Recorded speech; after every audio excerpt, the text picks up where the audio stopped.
मेरे दीन दयाल सुख सागर, मेरे गुरु गोपाला। कर कृपा नानक गुण गावे, राखो शरण अषाढ़ी जियो। कर कृपा नानक गुण गावे, राखो शरण अषाढ़ी जियो। हर बेअंत होमित कर बरनो, क्या जानो होए कैसो रे। करो बेनती सतगुर अपने, मैं मूरख देहो उपदेशो रे। मैं मूरख की केतक बात है, कोट पराधी तरयारे। गुरु नानक जिन सुनिया पेखिया,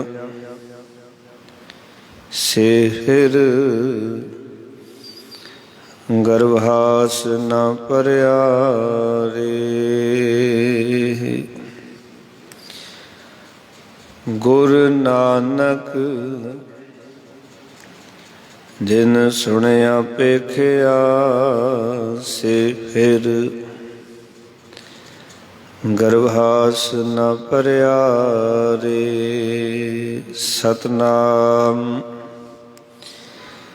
धन वाहिगुरु साहिब जी। एक ओंकार सतगुर प्रसाद। राग बसंत हिंडोल, महला नौवां। साधो एतन मिथ्या जानो, या भीतर जो राम वस्त है। साचो ताहे पछानो, साधो एतन मिथ्या जानो, या भीतर जो राम वस्त है। साचो ताहे पछानो रहाओ। ए जग है संपत सुपने की, देख कहाँ ऐठानो। संग तिहारे कछु न चाले, ताहे कहाँ लपटानो।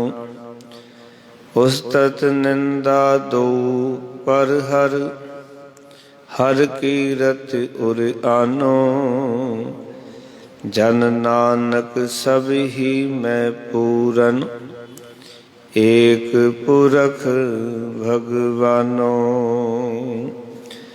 उस्तत निंदा दो पर हर, हर कीरत उर आनो। जन नानक सब ही मैं पूरन, एक पुरख भगवानो। वाहिगुरु जी का खालसा, वाहिगुरु जी की फतेह। साहिबां दी पावन पाक हजूरी दे विच जुड़ बैठे सतसंगी जनों, अकाल पुरख ने अपार कृपा की है। संध्या वेले दे दीवाना विच धन धन गुरु तेग बहादुर महाराज ਨੌਵੇਂ ਪਾਤਸ਼ਾਹ ਜੀ ਦੇ 400 ਸਾਲਾ ਪ੍ਰਕਾਸ਼ ਪੁਰਬ ਨੂੰ ਸਮਰਪਿਤ ਗੁਰੂ ਤੇਗ ਬਹਾਦਰ ਮਹਾਰਾਜ ਜੀ ਦੀ ਅੰਮ੍ਰਿਤ ਬਾਣੀ ਦੀ ਲੜੀਵਾਰ ਕਥਾ ਵਿਚਾਰਾਂ ਦੇ ਪ੍ਰਵਾਹ ਚੱਲ ਰਹੇ ਹਨ। ਵਿਚਾਰ ਅਧੀਨ ਅੱਜ ਦਾ ਪਾਵਨ ਸ਼ਬਦ ਰਾਗ ਬਸੰਤ ਦਾ ਇਹ ਪਹਿਲਾ ਸ਼ਬਦ ਹੈ। ਹਿੰਡੋਲ ਵੀ ਇੱਕ ਰਾਗ ਦਾ ਨਾਮ ਹੈ ਤੇ ਬਸੰਤ ਵੀ ਰਾਗ ਦਾ ਨਾਮ ਹੈ। ਉਹਦੇ ਸਿਰਲੇਖ ਹੇਠ ਪਾਵਨ ਸ਼ਬਦ ਦਰਜ ਹੈ। ਪਾਵਨ ਅੰਕ 1186 ਦੇ ਉੱਤੇ ਇਹ ਦਰਗਾਹੀ ਬੋਲ ਦਰਜ ਹਨ। ਸਾਧੂ ਏ ਤਨ ਮਿਥਿਆ ਜਾਨੋ, या भीतर जो राम वस्त है साचो ताहे पछानो रहाओ। इस शब्द का केंद्री भाव है। गुरु तेग बहादुर महाराज जो कृपा कर रहे हैं, आओ इन्हां पावन विचारां दे नाल जुड़ते हैं। मनोवृत्तियां एकाग्र करो, प्रेम सहित गुरु मंत्र दी सांझ करो। आखो जी सतनाम श्री वाहे गुरु। फिर करो कृपा सतनाम श्री वाहे गुरु। गुरु तेग बहादुर महाराज अपनी अमृत बाणी दे राही इस जगत दी संसार दी असलियत नूं दस रहे हैं। क्योंकि कई बारी जिहड़ा मनुख है वो संसार दे इन्हां पदार्थां दे विच धन दौलत दे विच इतना मगन हो जाता है, उसनूं ये गल याद ही नहीं रहिंदी कि ये संसार झूठ है, नासवंत है, मिथ्या है। इस करके गुरु तेग बहादुर महाराज ने जिहड़े लोग संसार दे विच इन्हां पदार्थां च मगन सन, उन्हां नूं बार बार उपदेश कीता। ये गल याद रखना, गुरबाणी दे विच बार बार बहुत सारियां गल्लां ने जिन्हां नूं दोहराया गया है। उसका इक्को ही कारण है कि मनुख नूं जिहड़ी गल सतगुरु समझाना चाहते हैं वो दृढ़ हो सके। क्योंकि जिहड़ियां खबरां असी रोज़ सुनते हाँ अंदर बैठ जांदियां, जिहड़ियां गल्लां असी रोज़ सुनते हाँ अंदर घर घर जांदियां, जिहड़ी विचार असी रोज़ सुनांगे वो भी साडे हिरदे विच जाके टिक जाएगी।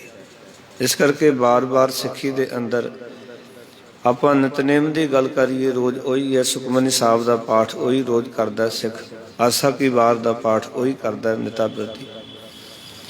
ये सारियां गल्लां इस करके रोज़ कीतियां जांदियां ताकि सिख दा मन पक्का हो सके। ये गल वखरी है कि अजोका सिख इन्हां चीज़ां नालों ज़्यादा लगाव नहीं रखता। जब बार बार इन्हां पढ़दा जां सुनदा नहीं है, होर चीज़ां 'च मगन रहिंदा है। होर बहुत सारियां चीज़ां ने, संसारी चीज़ां, नाटक है, फिल्मां ने, न्यूज़ चैनल ने, उन्हां दे विच ये बड़ा मगन रहिंदा है। और फिर उत्थों जो कुछ सुनता है फिर ये डरिया भी रहिंदा है। मनुख दे डरन दा कारण जो कुछ ये सुन रहा है उस नूं डरा रहा है। पर जे गुरबाणी नूं सुणीए, गुरबाणी नूं समझिए, फिर डर दी थां ते असी अंदरों स्ट्रोंग हो जाते हैं, पक्के हो जाते हैं। इस गल नूं समझ लैंदे हैं कि एक दिन ये जीवन मुकना है। क्योंकि इत्थे सदा सिर किसी ने नहीं रहना। जिस आसन हम बैठे केते वैस गया। जिस आसन ते असीं बैठे पता नहीं कितने बैठ के इत्थों चले गए ने। अज दी विचार धन गुरु तेग बहादुर महाराज आख रहे ने, एक ओंकार सतगुर प्रसाद।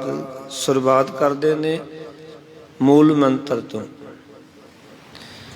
क्योंकि विचार का मकसद है एक ओंकार दे नाल जोड़ना, प्रभु दे नाल जोड़ना। इस करके बार बार ये गल सतगुर ने बाणी च लिखी।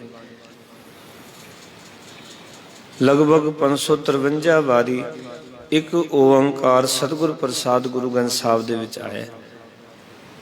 33 ਵਾਰੀ ਸੰਪੂਰਨ ਮੂਲ ਮੰਤਰ ਗੁਰੂ ਗ੍ਰੰਥ ਸਾਹਿਬ ਦੇ ਵਿੱਚ ਆਇਆ ਅਤੇ ਇੱਕ ਓੰਕਾਰ ਸਤਨਾਮ ਕਰਤਾ ਪੁਰਖ ਗੁਰ ਪ੍ਰਸਾਦ 9 ਵਾਰੀ ਆਇਆ ਤੇ ਇੱਕ ਓੰਕਾਰ ਸਤਨਾਮ ਗੁਰ ਪ੍ਰਸਾਦ 2 ਵਾਰੀ ਗੁਰੂ ਗ੍ਰੰਥ ਸਾਹਿਬ ਚ ਆਇਆ। ਮਕਸਦ ਇੱਕੋ ਹੀ ਹੈ ਸਤਿਗੁਰੂ ਜੀ ਦਾ ਕਿ ਇੱਕ ਅਕਾਲ ਪੁਰਖ ਵਾਹਿਗੁਰੂ ਦੇ ਨਾਲ ਜੁੜਨਾ ਹੈ। ਆਪਾਂ ਬਾਰ-ਬਾਰ ਉਸ ਗੱਲ ਨੂੰ ਦੁਹਰਾਇਆ ਗਿਆ ਨਾ ਗੁਰੂ ਗ੍ਰੰਥ ਸਾਹਿਬ 'ਚ, ਇੱਕ ਅਕਾਲ ਪੁਰਖ ਵਾਹਿਗੁਰੂ ਦੇ ਨਾਲ ਜੁੜਨ ਦੀ ਗੱਲ ਆਖੀ ਗਈ। ਇਸ ਕਰਕੇ ਜਿਹੜੀ ਵੀ ਬਾਣੀ ਨਵੀਂ ਸ਼ੁਰੂ ਹੁੰਦੀ ਉੱਥੇ ਗੁਰੂ ਸਾਹਿਬ ਜੀ ਨੇ ਮੰਗਲਾਚਰਨ ਦੇ ਰੂਪ ਵਿੱਚ ਜਦੋਂ ਲਿਖਣ ਲੱਗੇ ਬਾਣੀ, ਉਚਾਰਨ ਕਰਨ ਲੱਗੇ ਬਾਣੀ, ਤਾਂ ਉਸ ਵੇਲੇ ਓਂਕਾਰ ਸਤਿਗੁਰ ਪ੍ਰਸਾਦ ਆਪ ਜੀ ਨੇ ਉਚਾਰਨ ਕੀਤਾ ਜਾਂ ਲਿਖਿਆ, ਤਾਂ ਕਿ ਸਿੱਖ ਜਦੋਂ ਬਾਣੀ ਨੂੰ ਵਿਚਾਰੇਗਾ, ਬਾਣੀ ਨੂੰ ਸਮਝਣ ਦਾ ਯਤਨ ਕਰੇਗਾ, ਬਾਣੀ ਨੂੰ ਪੜ੍ਹੇਗਾ ਤੇ ਇਹ ਮੂਲ ਗੱਲ ਸਿੱਖ ਨੂੰ ਚੇਤੇ ਰਹੇ ਕਿ ਇਹ ਬਾਣੀ ਮੈਂ ਤਾਂ ਪੜ੍ਹਨ ਲੱਗਿਆ ਕਿ ਇੱਕ ਓੰਕਾਰ ਭਾਵ ਇੱਕ ਅਕਾਲ ਪੁਰਖ ਵਾਹਿਗੁਰੂ ਨੂੰ ਮੈਂ ਆਪਣੇ ਆਪ ਨੂੰ ਅਰਪਣ ਕਰਨਾ ਹੈ, ਉਸ ਨੂੰ ਸਮਝਣਾ ਹੈ, ਉਸ ਦੇ ਵਿੱਚ ਸਮਾਣਾ ਹੈ, ਉਸ ਦੇ ਦੀਦਾਰ ਕਰਨੇ ਨੇ। ਇੱਕ ਓੰਕਾਰ ਦਾ ਰੂਪ ਹੋਣਾ ਹੈ ਤੇ ਹੋਣਾ ਕਿਵੇਂ? ਗੁਰ ਪ੍ਰਸਾਦ, ਗੁਰੂ ਦੀ ਕਿਰਪਾ ਦੇ ਰਾਹੀਂ, ਸਤਿਗੁਰ ਦੀ ਕਿਰਪਾ ਦੇ ਰਾਹੀਂ। ਫਿਰ ਮਹਾਰਾਜ ਰਾਗ ਦਾ ਨਾਮ ਲਿਖਦੇ ਨੇ, ਰਾਗ ਬਸੰਤ ਹਿੰਡੋਲ ਮਹਿਲਾ ਨੌਵਾਂ। ਇਹ ਸ਼ਬਦ ਬਸੰਤ ਰਾਗ ਦੇ ਵਿੱਚ ਅਤੇ ਹਿੰਡੋਲ ਰਾਗਾਂ ਦਾ ਸੁਮੇਲ ਹੈ। 2 ਰਾਗਾਂ ਨੂੰ ਇਕੱਠੇ ਕਰਕੇ ਸਤਿਗੁਰ ਨੇ ਇਹ ਰਾਗ, ਇਹ ਸ਼ਬਦ ਉਸ ਰਾਗਾਂ ਦੇ ਵਿੱਚ ਗਾਇਨ ਕੀਤਾ। ਜਿਹੜੇ ਲੋਕ ਰਾਗ ਦਾ ਗਿਆਨ ਰੱਖਦੇ ਨੇ, ਜਿਨ੍ਹਾਂ ਨੂੰ ਸਮਝ ਹੈ, ਸੋ ਇਹ 2 ਰਾਗਾਂ ਦਾ ਸੁਮੇਲ ਹੈ, ਦੋਵੇਂ ਮਿਲਵੇਂ ਰਾਗ ਸਨ। ਗੁਰੂ ਸਾਹਿਬ ਜੀ ਨੇ ਸ਼ਬਦ ਨੂੰ ਬਸੰਤ ਅਤੇ ਹਿੰਡੋਲ ਇਹਨਾਂ ਰਾਗਾਂ ਦੇ ਵਿੱਚ ਗਾਇਨ ਕੀਤਾ, ਕਿਉਂਕਿ ਦੋਵੇਂ ਰਾਗ ਮਿਲਵੇਂ ਸਨ, ਇੱਕੋ ਜਿਹੇ ਸਨ। ਇਸ ਕਰਕੇ ਗੁਰੂ ਸਾਹਿਬ ਨੇ ਇਹਨਾਂ ਦੋਨਾਂ ਰਾਗਾਂ ਨੂੰ ਮਿਸ਼ਰਿਤ ਕਰਕੇ ਔਰ ਗਾਇਨ ਕੀਤਾ। ਮਹਿਲਾ ਨੌਵਾਂ, ਆਓ ਕਿ 9ਵੇਂ ਪਾਤਸ਼ਾਹ ਜੀ ਦਾ ਉਚਾਰਨ ਕੀਤਾ ਹੋਇਆ ਇਹ ਸ਼ਬਦ ਹੈ। ਅੱਗੇ ਸਤਿਗੁਰ ਦੀ ਬਾਣੀ ਆਰੰਭ ਹੁੰਦੀ ਹੈ, ਸਾਧੋ ਇਹ ਤਨ ਮਿਥਿਆ ਜਾਨੋ। ਸਾਧੋ ਦਾ ਅਰਥ ਹੈ ਸਾਧਨਾ ਕਰਨ ਵਾਲੇ ਮਨੁੱਖੋ। ਆਓ ਹੇ ਸੰਤ ਜਨੋ, ਹੇ ਰੱਬ ਦੇ ਪਿਆਰਿਓ, ਇਹ ਤਨ ਮਿਥਿਆ ਜਾਨੋ, ਇਸ ਸਰੀਰ ਨੂੰ ਨਾਸਵੰਤ ਸਮਝੋ। ਇਹ ਅਵਿਨਾਸ਼ੀ ਨਹੀਂ ਹੈ, ਸਦਾ ਸਥਿਰ ਰਹਿਣ ਵਾਲਾ ਨਹੀਂ ਹੈ। ਸਤਿਗੁਰੂ ਕਹਿੰਦੇ ਇਹ ਮਿਥਿਆ ਹੈ, ਤਨ ਨਾਸਵੰਤ ਹੈ। ਇਸ ਗੱਲ ਨੂੰ ਆਪਾਂ ਕਬੂਲ ਕਰਨਾ ਹੈ, ਡਰਨਾ ਨਹੀਂ ਕਿ ਮੌਤ ਹੋਣੀ ਹੈ। ਇਹਦੇ ਵਿੱਚ ਕੋਈ ਡਾਊਟ ਨਹੀਂ। ਸਭਨਾ ਮਰਨਾ ਆਇਆ ਵਿਛੋੜਾ ਸਭਨਾ, ਪੁੱਛੋ ਜਾਏ ਸਿਆਣੀਆਂ ਆਗੇ ਮਿਲਣ ਕਿਨਾ। ਜਿਨ੍ਹਾਂ ਮੇਰਾ ਸਾਹਿਬ ਵਿਸਰੈ ਵੱਡੜੀ ਵੇਦਨ ਤੇ ਨਾ, ਜਿਨ੍ਹਾਂ ਨੂੰ ਮੇਰਾ ਰੱਬ ਭੁੱਲ ਜਾਂਦਾ ਹੈ ਨਾ, ਮਰਦੇ ਉਹ ਵੀ ਨੇ ਪਰ ਉਹ ਬੜੀ ਵੇਦਨ ਵਿੱਚੋਂ ਸੰਸਾਰ ਤੋਂ ਜਾਂਦੇ ਨੇ, ਪੀੜਾ ਵਿੱਚੋਂ ਜਾਂਦੇ ਨੇ। ਗੁਰੂ ਸਾਹਿਬ ਬਾਰ-ਬਾਰ ਇਹ ਗੱਲ ਆਖਣਗੇ, ਇਸ ਦਾ ਅਰਥ ਇਹ ਨਹੀਂ ਕਿ ਮੌਤ ਤੋਂ ਡਰਾ ਰਹੇ ਨੇ, ਸਗੋਂ ਦੱਸਣਾ ਚਾਹੁੰਦੇ ਮੌਤ ਤਾਂ ਭਾਈ ਆਉਣੀ ਹੈ। ਮੌਤ ਦਾ ਕੋਈ ਡਰ ਨਹੀਂ ਹੋਣਾ ਚਾਹੀਦਾ, ਮੌਤ ਦਾ ਕੋਈ ਭੈ ਨਹੀਂ ਹੋਣਾ ਚਾਹੀਦਾ। ਇਹ ਗੱਲ ਸਮਝਣਾ ਚੰਗੀ ਤਰ੍ਹਾਂ। ਸਾਧੋ ਇਹ ਤਨ ਮਿਥਿਆ ਜਾਨੋ, ਇਸ ਤਨ ਨੂੰ ਨਾਸਵੰਤ ਸਮਝੋ। ਵੀ ਇਹ ਭੁਲੇਖਾ ਹੋਵੇ ਕਿ ਅਸੀਂ ਤਾਂ ਜੇ ਹੋਰ ਜੀਣਾ ਹੈ, ਇਤਨੇ ਸਾਲ ਜੀਣਾ ਹੈ। ਕਈ ਵਾਰ ਮਨੁੱਖ ਵਿਚਾਰਾਂ ਕਰ ਲੈਂਦਾ ਮੈਂ ਤਾਂ 100 ਸਾਲ ਜੀਵਾਂਗਾ।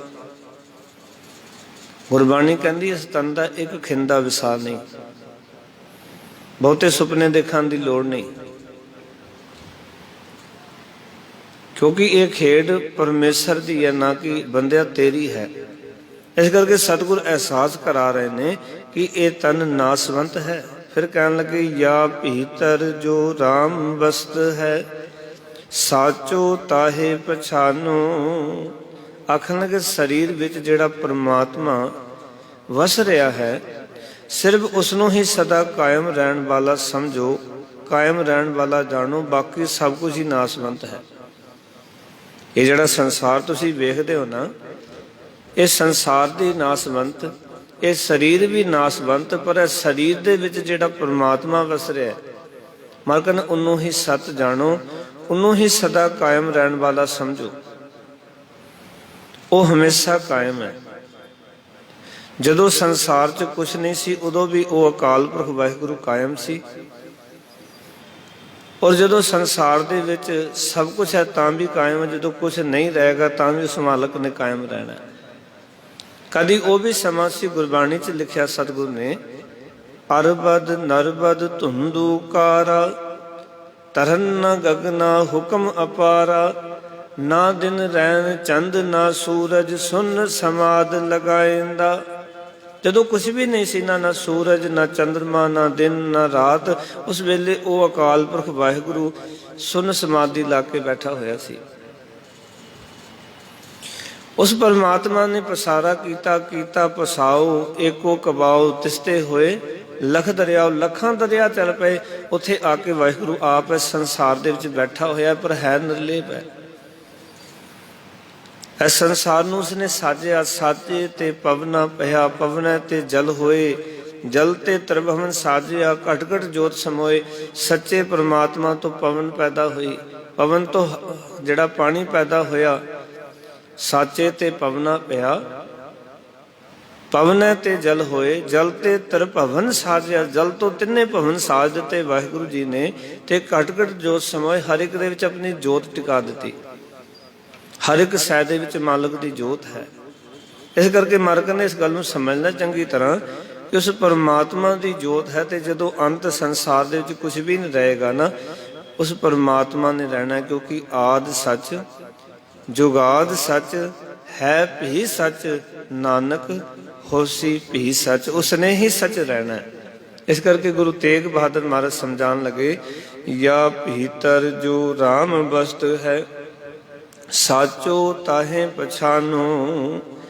कहते ने इस शरीर विच जिहड़ा परमात्मा वस रहा है ना, सिर्फ उसनों ही सदा कायम रहने वाला समझो, बाकी किसी चीज़ ने कायम नहीं रहना, सदैव काल नहीं रहना। फिर गुरु साहब कहते ने, यह जग है संपत सुपने की। हे भाई, ये जगत उस धन समान है जिहड़ा कि सुपने विच लभ लईदा है। यह जग है संपत सुपने की। ये सारा संसार इस तरह जिवें सुपने दे विच बड़ा कुछ लभ जांदा सानूं, असीं सुपने विच करोड़ांपति बन जांदे हैं, दुनिया दा धन पदार्थ साडे कोल आ जांदा है, पर जदों सुपना टुटदा है ते साडे कोल कुछ भी नहीं हुंदा। मालक ने जगत नूं इस तरह देख जिवें कि सुपने दे विच बहुत कुछ दिखाई दिंदा, बहुत कुछ लभ लईदा, पर जिवें सुपना खुलदा है, सुपना टुटदा है, उस वेले बंदे कोल कुछ भी नहीं हुंदा। सुपने दे विच तां हो सकदा अपने हवाई जहाज़ां च घुमदा होवे, दुनिया दे सारा धन पदार्थ इस दे कोल होण, सारी दुनिया ते इसदा राज होवे, सुपने विच तां सब कुछ लभ सकदा बंदा। पर जदों अख खुलदी है ना, उस वेले अपने आप नूं देखदा भी जो कुछ वेख्या सी वो मेरे कोल है नहीं। इस करके मार्ग ने ये जगत सुपने की न्याई है, क्योंकि ये जगत उस धन समान ही है जिहड़ा सुपने विच लभ लईदा, होर कुछ नहीं।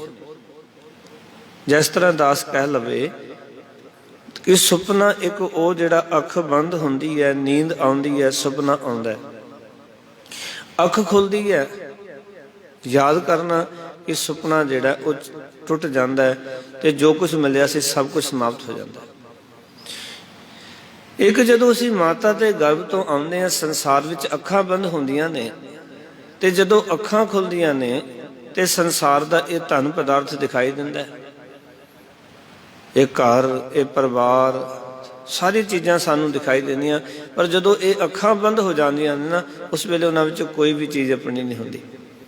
ना घर अपना हुंदा, ना कार अपनी हुंदी, कोई भी चीज़ सोना चांदी हीरे मोती जो मर्जी इकट्ठे कीते ने, उन्हां विच कोई भी चीज़ अपनी। इस करके महाराज कहंदे गल नूं पक्की तरह सोच लै, यह जग है संपत सुपने की, देख कहाँ ऐठानू। आओ किस जगत नूं धन नूं वेख के क्यों हंकार करदा है। बंदा धन करके बड़ी छाती ठोक के कहता मैं तेरा ये कर देवांगा, मैं तेरा वो कर देवांगा। इसका अर्थ है कि ये धन दे विच एडा मगन हो गया कि इनू अपना समझ लिया, उसकी पावर नू अपना समझ लिया। इस करके हंकार दे विच लोकां नू कुछ उल जलूल बोली जाता है। महाराज कहते तू एवें जीवन दे विच अहंकार करना है, ਇਸ ਤਨ ਨੂੰ ਦੇਖ ਕੇ ਨਾ, ਇਹ ਠਾਨੋ ਦਾ ਅਰਥ ਹੁੰਦਾ ਅਕੜਦਾ ਫਿਰਦਾ ਬੰਦਾ, ਹਰ ਵੇਲੇ ਅਕੜ 'ਚ ਰਹਿੰਦਾ ਹੈ। ਔਰ ਕਈ ਵਾਰੀ ਤਾਂ ਹੈਰਾਨ ਹੋਈਦਾ ਲੋਕਾਂ ਨੂੰ ਵੇਖ ਕੇ ਕਿ ਜਦੋਂ ਉਹ ਆਪਣੀ ਅਕੜ ਦੇ ਵਿੱਚ ਹੀ ਜ਼ਿੰਦਗੀ ਜੀ ਕੇ ਚਲੇ ਜਾਂਦੇ, ਉਹ ਕਿਸੇ ਨਾਲ ਪਿਆਰ ਦੇ ਵਿੱਚ ਗੱਲ ਨਹੀਂ ਕਰਦੇ। ਉਹ ਜਿੱਥੇ ਵੀ ਵਿਚਰਨਗੇ ਆਪਣੇ ਧਨ ਦੀ ਅਕੜ, ਸਭ ਨੂੰ ਆਪਣੇ ਤੋਂ ਨੀਵਾਂ ਸਮਝਦੇ ਨੇ, ਤੁੱਛ ਸਮਝਦੇ ਨੇ। ਤੇ ਮਹਾਰਾਜ ਕਹਿੰਦੇ ਕਿਉਂ ਅਕੜਦਾ? ਇਹ ਤੇ ਧਨ ਸੁਪਨੇ ਦੀ ਨਿਆਈ ਹੈ। ਸੁਪਨਾ ਟੁੱਟਿਆ ਨਹੀਂ ਤੇ ਜੋ ਕੁਝ ਸੁਪਨੇ 'ਚ ਮਿਲਿਆ ਸੀ ਸਭ ਗਵਾਇਆ ਨਹੀਂ। ਇਸ ਤਰ੍ਹਾਂ ਹੀ ਇਹ ਜ਼ਿੰਦਗੀ ਹੈ। ਜਿਹੜਾ ਕੁਝ ਤੈਨੂੰ ਦਿਖਾਈ ਦੇ ਰਿਹਾ ਨਾ, ਤੈਨੂੰ ਸਾਰਾ ਕੁਝ, ਕੋਠੀਆਂ, ਬੰਗਲੇ, ਦੁਨੀਆ ਦਾ ਧਨ ਪਦਾਰਥ, ਪਰਿਵਾਰ, ਜਦੋਂ ਤੇਰੀ ਅੱਖਾਂ ਬੰਦ ਹੋ ਗਈਆਂ ਤੇ ਸਤਿਗੁਰੂ ਕਹਿੰਦੇ ਫਿਰ ਤੇਰੇ ਕੋਲ ਕੁਝ ਨਹੀਂ ਹੋਏਗਾ। ਐਵੇਂ ਇਹਨੂੰ ਵੇਖ ਕੇ ਹੰਕਾਰ ਨਾ ਕਰਿਆ ਕਰ, ਅਕੜਿਆ ਨਾ ਕਰ। ਅਕੜਦਾ ਮਨੁੱਖ। ਫਿਰ ਮਹਾਰਾਜ ਕਹਿੰਦੇ ਸੰਗ ਤਿਹਾਰੈ ਕਛੂ ਨ ਚਾਲੈ, ਤਾਹੇ ਕਹਾਂ ਲਪਟਾਨੋ। ਮਹਾਰਾਜ ਕਹਿੰਦੇ ਕਿ ਦੇਖ ਤਾਂ ਸਹੀ, ਇੱਥੇ ਕੋਈ ਵੀ ਚੀਜ਼ ਅੰਤ ਵੇਲੇ ਤੇਰੇ ਨਾਲ ਨਹੀਂ ਜਾ ਸਕਦੀ। ਸੰਗ ਤੁਹਾਰੈ ਤਿਹਾਰੈ ਕਛੂ ਨਾ ਚੱਲ। ਇਹ ਬੰਦੇ ਤੇਰੇ ਨਾਲ ਕੋਈ ਵੀ ਚੀਜ਼ ਨਾਲ ਜਾਣ ਵਾਲੀ। ਧੰਨ ਗੁਰੂ ਨਾਨਕ ਪਾਤਸ਼ਾਹ ਨੇ ਲਾਹੌਰ ਦੇ ਵਿੱਚ ਗਏ, ਦੁਨੀ ਚੰਦ ਨੇ ਆਪਣੇ ਘਰ ਦੇ ਅੱਗੇ 7 ਝੰਡੇ ਲਾਏ ਸਨ। ਪਾਓ ਕਿ ਆਪਣੇ ਧਨ ਦਾ ਪ੍ਰਗਟਾਵਾ ਕਰ ਰਿਹਾ ਸੀ, ਮੈਂ 7 ਲੱਖ ਦਾ ਮਾਲਕ ਹਾਂ। ਆਓ ਕਿ ਜਿਵੇਂ ਲੋਕਾਂ ਕੋਲ ਉਸ ਵੇਲੇ ਧਨ ਆਉਂਦਾ ਸੀ ਤੇ 1 ਲੱਖ ਆ ਜਾਂਦਾ ਸੀ, 1 ਝੰਡਾ 2 ਲੱਖ ਹੋ ਗਏ ਤੇ 2 ਝੰਡੇ। ਉਸਦੇ ਘਰ ਦੇ ਅੱਗੇ 7 ਝੰਡੇ ਲੱਗੇ ਸਨ। ਇਸ ਦਾ ਪ੍ਰਤੀਕ ਸੀ ਵੀ 7 ਲੱਖ ਦਾ ਇਹ ਮਾਲਕ ਹੈ। ਗੁਰੂ ਨਾਨਕ ਪਾਤਸ਼ਾਹ ਨੇ ਉਸ ਨੂੰ ਸਮਝਾਉਣਾ ਚਾਹਿਆ ਵੀ ਇਸਦੇ ਅਕੜ ਨੂੰ ਤੋੜੀਏ, ਇਸਦੇ ਹੰਕਾਰ ਨੂੰ ਭੰਨੀਏ। ਤੇ ਸਾਹਿਬ ਗੁਰੂ ਨਾਨਕ ਪਾਤਸ਼ਾਹ ਜਦੋਂ ਉੱਥੇ ਪਹੁੰਚਦੇ ਨੇ, ਗੁਰੂ ਮਹਾਰਾਜ ਜੀ ਦੀ ਸੰਗਤ ਵਿੱਚ ਆਉਂਦਾ ਹੈ, ਪਰ ਬੜੀ ਅਕੜ ਦੇ ਵਿੱਚ ਆਉਂਦਾ ਹੈ। ਯਾਦ ਰੱਖਣਾ ਪਿਆਰ ਵਾਲਿਓ, ਜਦੋਂ ਇਹ ਗੁਰੂ ਕੋਲ ਆਉਂਦਾ ਹੈ ਨਾ, ਬੜੇ ਅਹੰਕਾਰ ਦੇ ਵਿੱਚ ਹੁੰਦਾ ਹੈ, ਬੜੀ ਅਕੜ ਵਿੱਚ ਹੁੰਦਾ ਹੈ, ਗੁਰੂ ਕੀ ਸੰਗਤ ਕਰਦਾ ਹੈ। ਜਦੋਂ ਜਾਣ ਲੱਗਦਾ ਤੇ ਗੁਰੂ ਨਾਨਕ ਪਾਤਸ਼ਾਹ ਇੱਕ ਸੂਈ ਦੇ ਦਿੰਦੇ ਨੇ ਇਸਨੂੰ, ਵੀ ਪੁਰਖਾ ਇਹ ਸੂਈ ਲੈ ਕੇ ਚਲਾ ਜਾ, ਔਰ ਤਾਂ ਇਹਦੇ ਕੋਲੋਂ ਨਾ ਅਸੀਂ ਅੱਗੇ ਜਾ ਕੇ ਲੈ ਲਵਾਂਗੇ।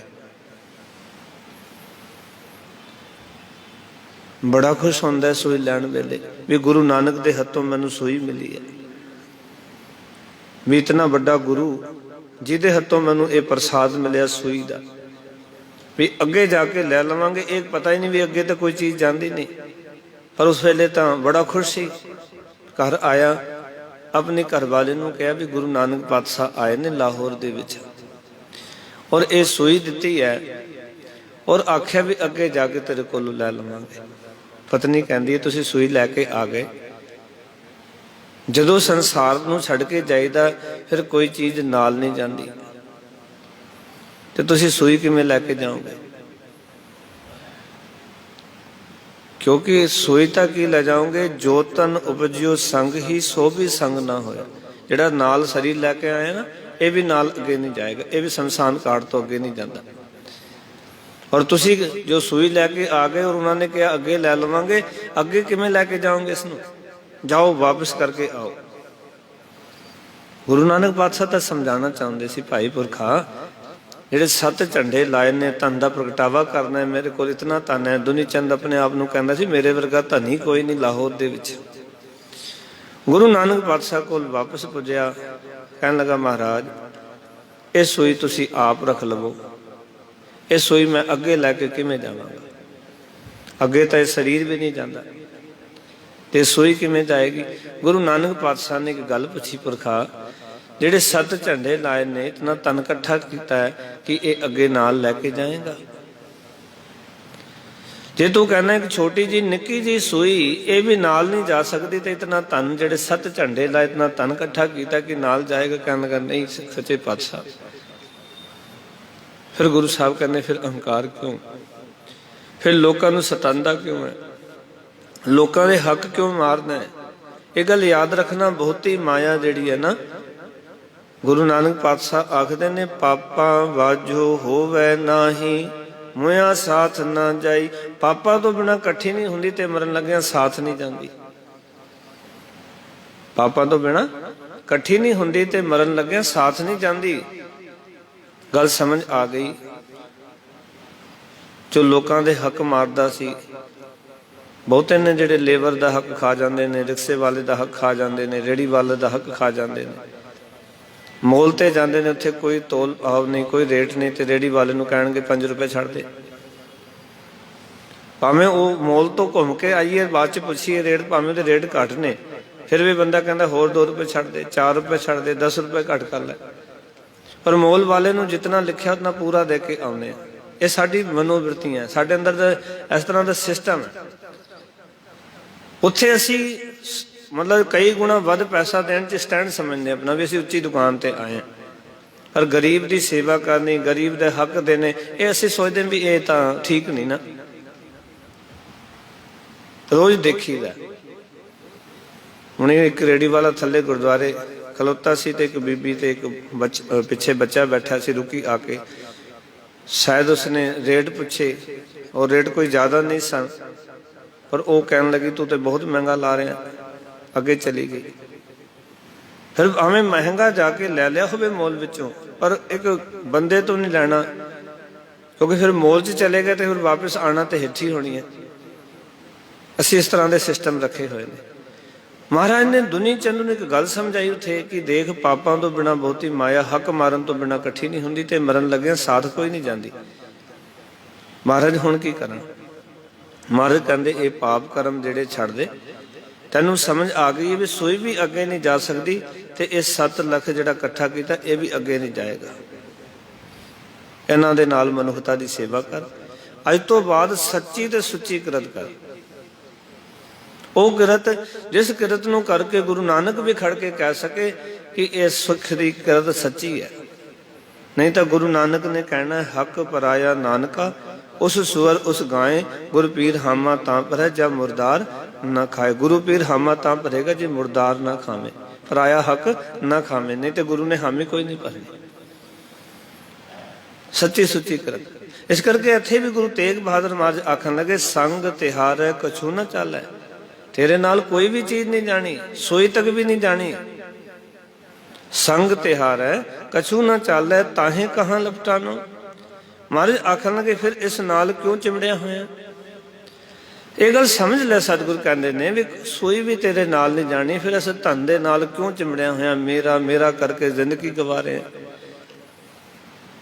ऐस मेरे दा हंकार बड़ा। इत्थे तक कि बंदा धर्म अर्थ खर्च ना सके। किते धर्म कारज वास्ते कहते ना बंदे कुछ पैसे खर्च कर लै, तो उत्थे सब तो छोटा नोट कटदा है। ते जिथे किते ब्याह चढ़ रहा होवे ना, बरात चढ़दी होवे, उत्थे सब तो बड़ा नोट करदा बंदा। जिथे कि किते अलाउंसमेंट हो रही होवे ना, उत्थे सब तो वध नोट करदा है। लोकां दे विच मेरी वाह वाह होएगी। पर जदों गुरु दे घर दे विच आउणा है ना, ते जो गुरु दे अर्थ माया खर्च करनी है, धर्म अर्थ माया खर्च करनी है, उत्थे देखदा भी सब तो छोटा नोट किहड़ा। ये मनुख की बिरती है। ये धर्म अर्थ खरीदया होया ना, ये समझदा है भी मेरी जेब तो जा रहा है, और गलत पासे खर्चदा होया फिर इसनूं कोई परवाह नहीं रहिंदी। पर महाराज कहंदे तू देखता सही, कहंदे इन्हां विचों कोई चीज तेरे नाल नहीं जानी। संग तिहार है कछू ना चल है, ताहे कहाँ लपटानो। इथों कोई भी चीज अंत वेले तेरे नाल नहीं जा सकती, फिर इस नाल क्यों चिमड़िया होया है, क्यों खचित है, क्यों गलतान है। फिर महाराज अगले वचन करते हैं, उस्तत निंदा दो पर हर हर कीरत उर आनो। आखन लगे हे भाई, किसे दी खुशामद और किसे दी निंदा ये दोवें छड़ दे। और साडा बहुता समा जिंदगी दा 2 चीज़ां च लंघदा है, जा किसी दी उस्तत जा किसी दी निंदा दे विच। तकरीबन सारी जिंदगी दा बहुता समा 2 चीज़ां च लंघ जाता है। और मैं बड़ा हैरान हुंदा कई बारी, वही लोग पहला उसकी उस्तत कर रहे होंदे ने, पर जदों किते आपस विच संबंध नहीं बनते या तालमेल बिगड़ जाता है, उसकी फिर निंदा करनी शुरू कर देंगे। जितना समा उस्तत की होंदी है, उतना ही समा फिर निंदा करते उसकी। जे 10 साल उन्होंने चंगा कहा, फिर 10 साल माड़ा कहणगे लोगों ने। ये मनुखी वृत्ति है। ਜਦੋਂ ਬੱਚਾ ਸੀ ਤੇ ਮਾਂ ਪਿਓ ਕਹਿੰਦੇ ਸਾਡਾ ਪੁੱਤਰ ਬੜਾ ਚੰਗਾ, ਵੱਡਾ ਹੋ ਗਿਆ, ਨਹੀਂ ਆਪਸ ਵਿੱਚ ਤਾਲਮੇਲ ਬਣਿਆ, ਫਿਰ ਉਹੀ ਪੁੱਤਰ ਨਲਾਇਕ ਹੋ ਗਿਆ, ਨਿਕੰਮਾ ਹੋ ਗਿਆ, ਬੇਕਾਰ ਹੋ ਗਿਆ, ਪਹਿਲਾਂ ਬੜਾ ਚੰਗਾ ਸੀ। ਇਸ ਦਾ ਅਰਥ ਹੈ ਕਿ ਅਸੀਂ ਦੋ ਚੀਜ਼ਾਂ 'ਚ ਹੀ ਰਹਿ ਗਏ। ਜਦੋਂ ਤੱਕ ਉਹ ਸਾਡੇ ਹੁਕਮ ਅਨੁਸਾਰ ਚੱਲ ਰਿਹਾ ਸੀ ਤਾਂ ਉਹ ਲਾਇਕ ਸੀ, ਜਦੋਂ ਉਹ ਸਹੀ ਤਰੀਕੇ ਨਾਲ ਚੱਲਣ ਲੱਗਿਆ ਤਾਂ ਉਹ ਫਿਰ ਨਲਾਇਕ ਹੋ ਗਿਆ, ਕਿਉਂਕਿ ਸਾਡਾ ਹੁਕਮ ਨਹੀਂ ਮੰਨਦਾ। ਔਰ ਬਹੁਤੇ ਝਗੜੇ ਪਰਿਵਾਰਾਂ ਦੇ ਵਿੱਚ ਕਲੇਸ਼ ਦਾ ਕਾਰਨ ਵੀ ਪਿਆਰਿਓ ਇਹ ਉਸਤਤ ਤੇ ਨਿੰਦਾ ਹੀ ਹੈ, ਕਿਉਂਕਿ ਇਹ ਸਿਸਟਮ ਸਾਡਾ ਸਦੀਆਂ ਦਾ ਚੱਲਿਆ ਆ ਰਿਹਾ। ਕਈ ਚੀਜ਼ਾਂ ਐਸੀ ਹੁੰਦੀਆਂ, ਕਈ ਵਾਰੀ ਪਹਿਲਾਂ ਮੈਂ ਵੀ ਸਮਝਦਾ ਸੀ ਵੀ ਵੱਡੇ ਗਲਤ ਨਹੀਂ ਹੋ ਸਕਦੇ, ਛੋਟੇ ਹੀ ਗਲਤ ਹੁੰਦੇ ਨੇ, ਪਰ ਐਸਾ ਨਹੀਂ ਹੈ। ਕਈ ਵਾਰੀ ਵੱਡੇ ਵੀ ਗਲਤ ਹੁੰਦੇ, ਬਹੁਤਾਤ ਦੇ ਵਿੱਚ ਕਈ ਵਾਰੀ ਵੱਡੇ ਵੀ ਗਲਤ ਹੁੰਦੇ ਨੇ, ਕਿਉਂਕਿ ਉਸ ਸਿਸਟਮ ਨੂੰ ਜਾਂ ਉਸ ਚੀਜ਼ ਨੂੰ ਸਮਝ ਨਹੀਂ ਪਾਉਂਦੇ। ਸਗੋਂ ਚਾਹੀਦਾ ਤੇ ਇਹ ਹੈ ਕਿ ਜਿਵੇਂ ਜਿਵੇਂ ਸਮਾਜ ਸੰਸਾਰਿਕ ਜਾਂ ਭੌਤਿਕ ਪਦਾਰਥਾਂ ਦੇ ਨਾਲ ਵੱਧ ਫੁੱਲ ਰਿਹਾ ਹੈ ਨਾ, ਉਹਨਾਂ ਚੀਜ਼ਾਂ ਨੂੰ ਵਿਚਾਰਨਾ ਚਾਹੀਦਾ ਹੈ। ਕਈ ਬੰਦੇ ਪਹਿਲਾਂ ਵੀ ਸੁਖੀ ਸੀ, ਹੁਣ ਵੀ ਸੁਖੀ ਨੇ, ਅੱਗੇ ਵੀ ਸੁਖੀ ਨੇ। ਪਹਿਲਾਂ ਸੁਖੀ ਪਾਓ ਜਦੋਂ ਵਿਆਹ ਹੋਇਆ ਸੀ ਉਦੋਂ ਵੀ ਸੁਖੀ ਸਨ, ਜਦੋਂ ਬੱਚੇ ਹੋ ਗਏ ਉਦੋਂ ਵੀ ਸੁਖੀ, ਜਦੋਂ ਅੱਗੇ ਪੋਤਾ ਪੋਤਰੇ ਹੋ ਗਏ, ਅੱਗੇ ਹੋਰ ਬੱਚੇ ਹੋ ਗਏ ਤਾਂ ਵੀ ਸੁਖੀ ਨੇ, ਕਿਉਂਕਿ ਉਹਨਾਂ ਨੇ ਆਪਣੇ ਆਪ ਨੂੰ ਹਰ ਸਮੇਂ ਦੇ ਵਿੱਚ ਐਡਜਸਟ ਕੀਤਾ। ਉਹਨਾਂ ਨੇ ਸਮੇਂ ਦੀ ਨਜ਼ਾਕਤ ਨੂੰ ਸਮਝਿਆ। ਗੁਰਬਾਣੀ ਕਦੀ ਵੀ ਇਹ ਕਹਿੰਦੀ ਹੈ ਕਿ ਅਸੀਂ ਲਕੀਰ ਦੇ ਫਕੀਰ ਨਹੀਂ ਬਣਨਾ। ਗੁਰੂ ਗ੍ਰੰਥ ਸਾਹਿਬ ਮਹਾਰਾਜ ਦੀ ਵਿਚਾਰਧਾਰਾ ਜੋ ਹੈ ਨਾ, ਉਹ ਸਾਨੂੰ ਲਕੀਰ ਦੇ ਫਕੀਰ ਨਹੀਂ ਬਣਾਉਂਦੀ। ਹੋ ਸਕਦਾ ਕਈ ਥਾਵਾਂ ਤੇ ਅਸੀਂ ਵੀ ਗਲਤ ਹੋਈਏ, ਹੋ ਸਕਦਾ ਸਾਡੇ ਵੱਡੇ ਵੀ ਗਲਤ ਹੋਣ, ਸਾਡੇ ਛੋਟੇ ਵੀ ਗਲਤ ਹੋ ਸਕਦੇ ਨੇ। ਇਸ ਕਰਕੇ ਵਿਚਾਰਧਾਰਾ ਨੂੰ ਸਮਝਣਾ ਔਰ ਜੀਵਨ ਦੇ ਵਿੱਚ ਉਸਤਤ ਅਤੇ ਨਿੰਦਾ ਜਿਹੜਾ ਕਨਸੈਪਟ ਹੈ, ਇਸ ਨੂੰ ਛੱਡ ਕੇ ਅੱਗੇ ਤੁਰਨਾ ਹੈ।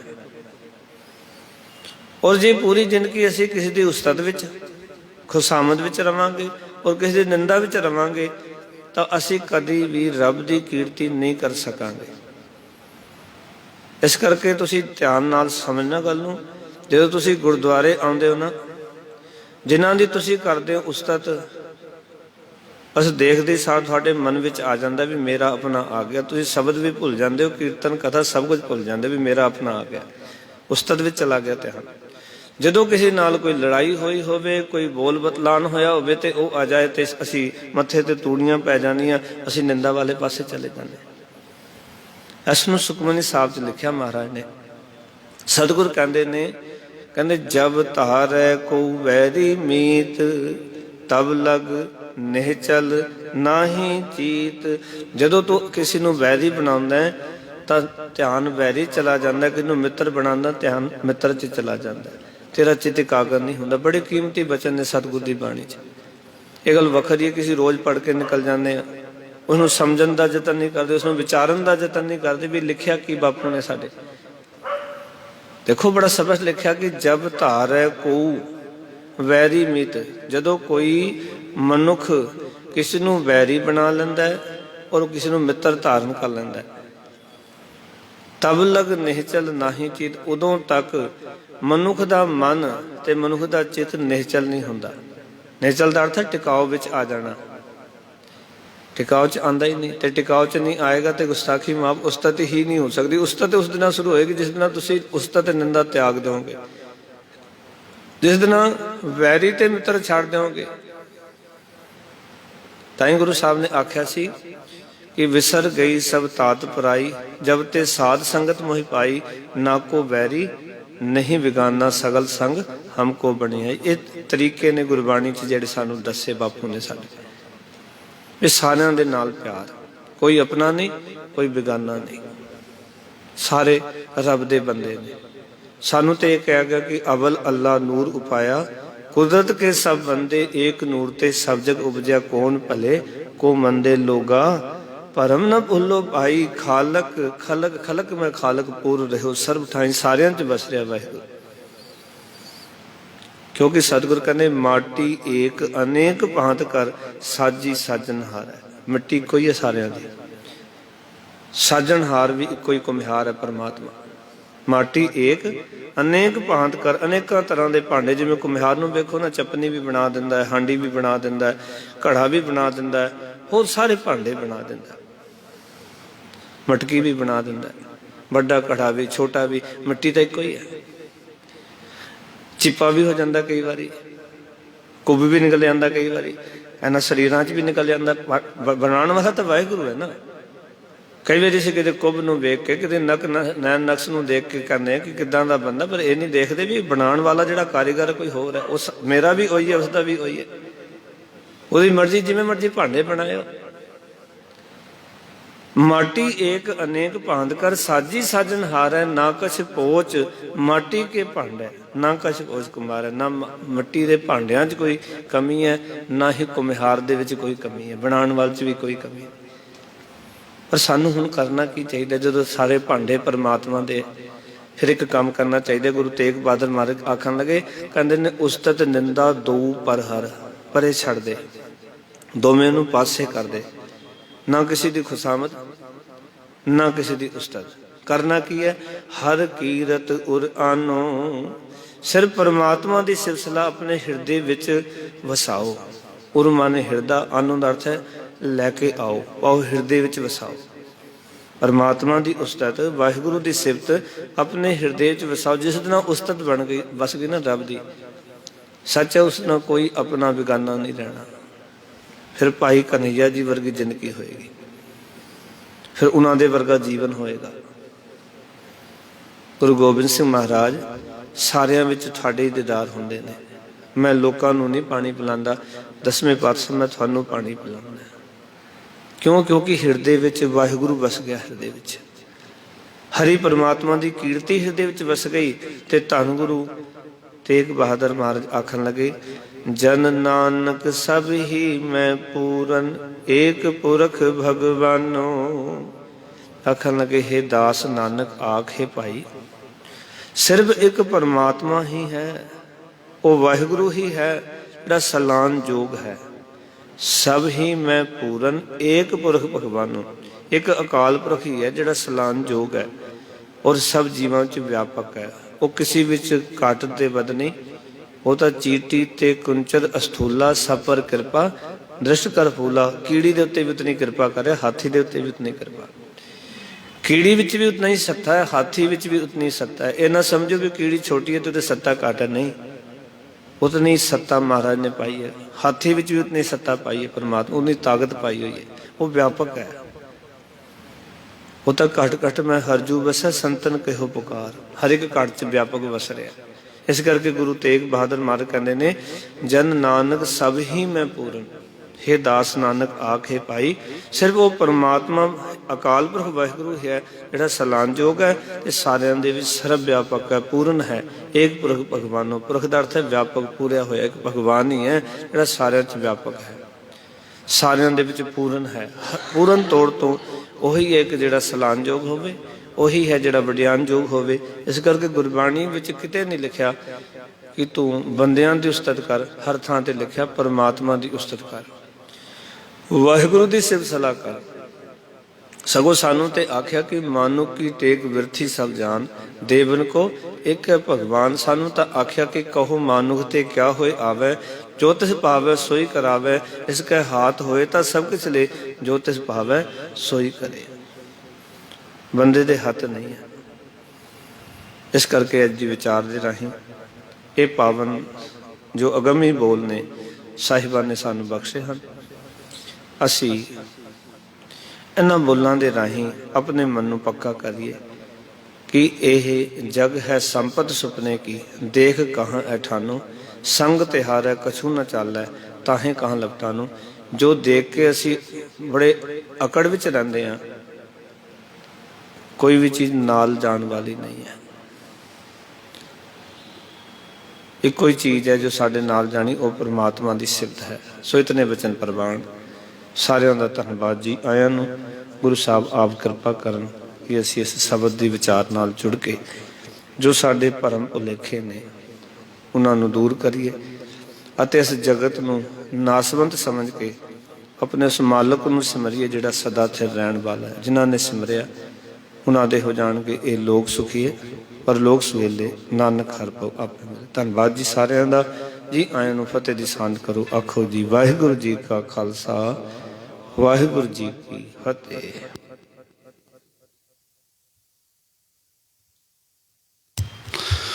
ਸਤਨਾਮ ਸ੍ਰੀ ਵਾਹਿਗੁਰੂ ਸਾਹਿਬ ਜੀ। ਕਾਚਾ ਧਨ ਸੰਚੈ ਮੂਰਖ ਗਵਾਰ, ਮਨਮੁਖ ਭੁਲੇ ਅੰਧ ਗਵਾਰ।